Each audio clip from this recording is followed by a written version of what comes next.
जैन धर्माचे वाङ्मय.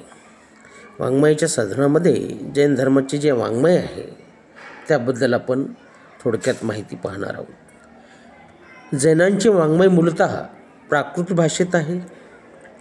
महावीरांनी आपल्या धर्माचा उपदेश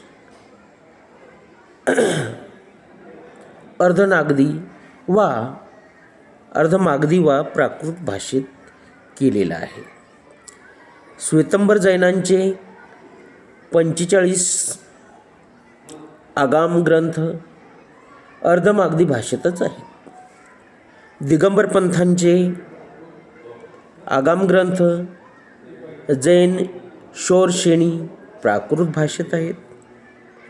कालांतराने जैन आचार्यांनी ग्रंथरचनेसाठी संस्कृत भाषेचा अवलंब केलेला आपल्याला पाहायला मिळतो. आचार्य उमास्वातीने लिहिलेल्या तत्वार्थधिगम सूत्रम हा जैनांचा आद्य संस्कृत ग्रंथ होय. 8व्या शतकात आचार्य हरिभद्रसूरीने संस्कृतात टीका लिहिण्याचा पायंड पाडलेला आहे. जिनसेन आणि गुणभद्र या दिगंबर आचार्यांनी महापुराण संस्कृत भाषेत लिहिलेले आपल्याला पाहायला आढळते. याशिवाय संस्कृत, प्राकृत व अपभ्रंश या भाषेत जैनांनी विपुल कथा वाङ्मय निर्माण केले. तसेच आपल्या लौकिक व नैतिक ग्रंथनिर्मितीकरता जैनांनी तमिळ व कन्नड या भाषांचा सुद्धा उपयोग केलेला आढळतो. थोडक्यामध्ये आता जैन वाङ्मय, त्याच्यामध्ये आगम. दिगंबर संप्रदायातील कुंदाचार्यांनी इसवी पूर्व 1 शतक त्यांचे स्थान अद्वितीय असलेले आपल्याला आढळून येते. दिगंबर जैन साधूंना आपण कुंदाचार्यांच्या शाखेतील आहोत असे सांगण्यात अभिमान वाटतो. कुंदाचार्यांनी प्रमुख ग्रंथ त्यातील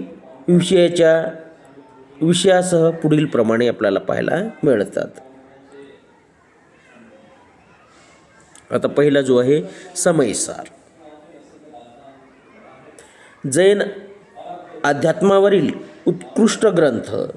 जैनांच्या इतर संप्रदायातील लोकांनाही हा ग्रंथ मान्य आहे. निश्चय व व्यवहारण्याच्या दृष्टीने आत्म्यांच्या गुणधर्माचे वर्णन यात केलेले आपल्याला पाहायला मिळते. दुसरा ग्रंथ जो आहे प्रवचनसार. ज्ञान, ज्ञेय व चारित्र, मुनी आचार असे या ग्रंथाचे 3 भाग.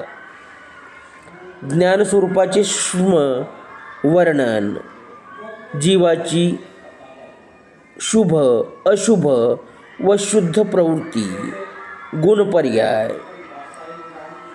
इत्यादी बाबी या ग्रंथामध्ये आढळतात.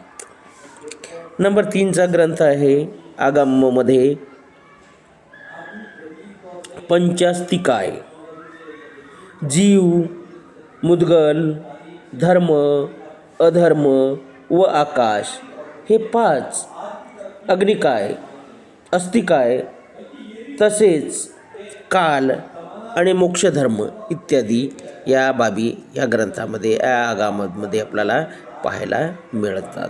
म्हणजे अशा प्रकारे आपण पाहतो की जैन धर्माचं वाङ्मय पाहताना वेगवेगळे आगम आहेत. आता त्यामधील 4था आगम यामध्ये आपण पाहतो की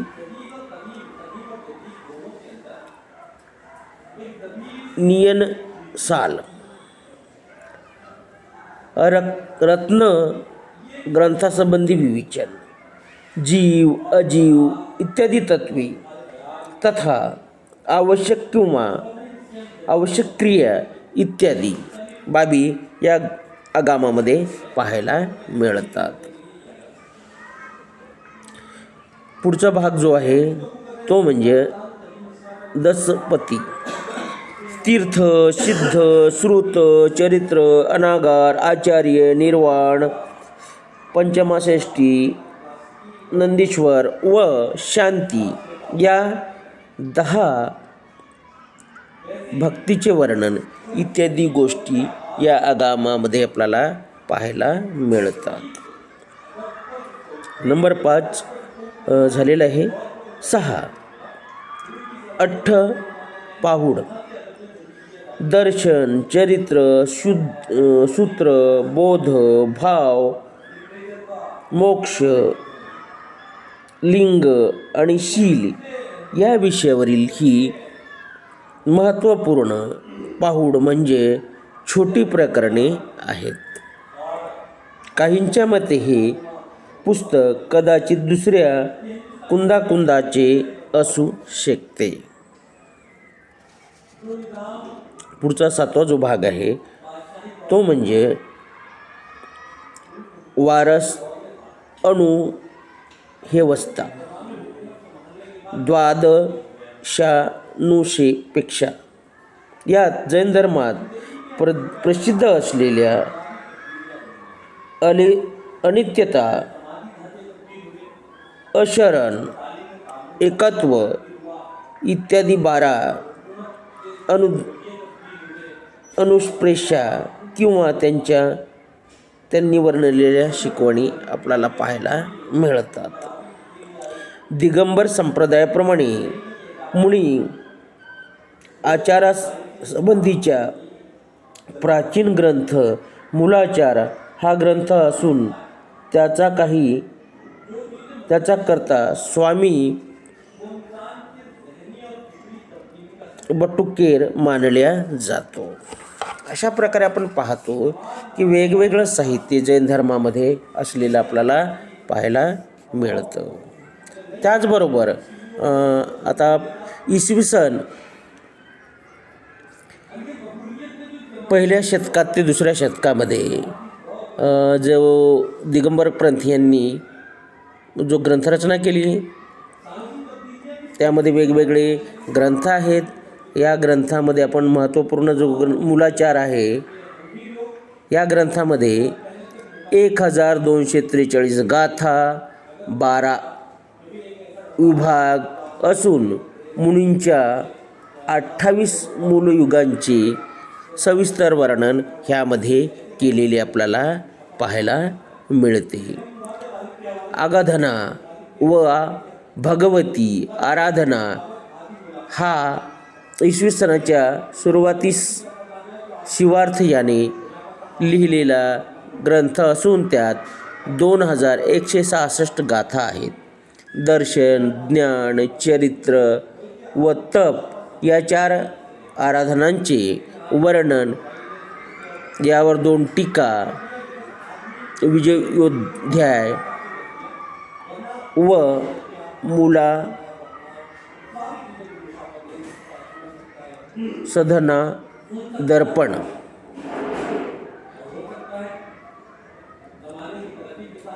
ह्या प्राकृत भाषेमध्ये लिहिलेल्या आपल्याला आढळतात.